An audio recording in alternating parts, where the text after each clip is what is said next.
நீங்க என்ன ஊர்ந்து வரீங்க? உங்களுக்கு இந்த மாநாடுல உங்களுக்கு ஏற்பாடுலாம் எப்படி இருக்கு?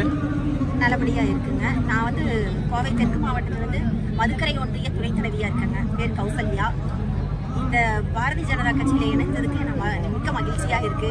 நல்ல ஒரு பாதுகாப்பு. இந்த கட்சியை பொறுத்த வரைக்கும் எந்த ஒரு நண்பர்கள்கிட்ட நல்ல ஒரு நட்பு கிடைக்குது. ஃபர்ஸ்ட்டுங்க ஒரு நல்ல மதிப்பா நல்லா கூட்டிட்டு வர்றாங்க, கூட்டிட்டு போறாங்க. அதே ஒரு பெரிய நம்மளுக்கு ஒரு கிஃப்ட். சாராயம் இல்லாத தமிழ்நாடாக எங்களுக்கு வர வேண்டும். அதுக்கு மீண்டும் மோடி வர வேண்டும். அவ்வளவுதாங்க. நன்றி, வணக்கம். உங்களுக்கு உணவு ஏற்பாடுலாம் எப்படி இருந்திருக்கு? நல்லபடியா பண்ணிட்டு தண்ணிலாம் எல்லாமே நல்லபடியா. நீங்க வந்து டிவி எல்லாம் பாத்திருப்பீங்க. கொஞ்ச நாளைக்கு முன்னாடி திராவிட முன்னேற்ற கழகத்தோட இளைஞரணி மாநாடு நீங்க டிவி எல்லாம் பாத்திருப்பீங்க. அதுக்கு இதுக்கும் ஏதாவது வேறுபாடு ஓரளவுக்கு நீங்க அதை நேர்ல பாத்திருப்பீங்க, இதை பார்க்கல, நீங்க டிவியில தான் பாத்திருப்பீங்க. நீங்க இதுல இந்த மாநாட நேர்ல பாத்திருப்பீங்க. இதுக்கு அதுக்கு ஏதாவது உங்களுக்கு ஒரு ஒப்பீடோ இல்ல வேறுபாடோ உங்களுக்கு சொல்ல முடியுமா? எங்களோடதே தனிங்க. பிஜேபினாவே தனிதான். எங்களுக்கு எல்லாமே பெண்களுக்கு தான் முக்கியத்துவம். இந்த காசு கொடுத்தோ எதிரேணி மாநாடு, மோடி மாநாடு,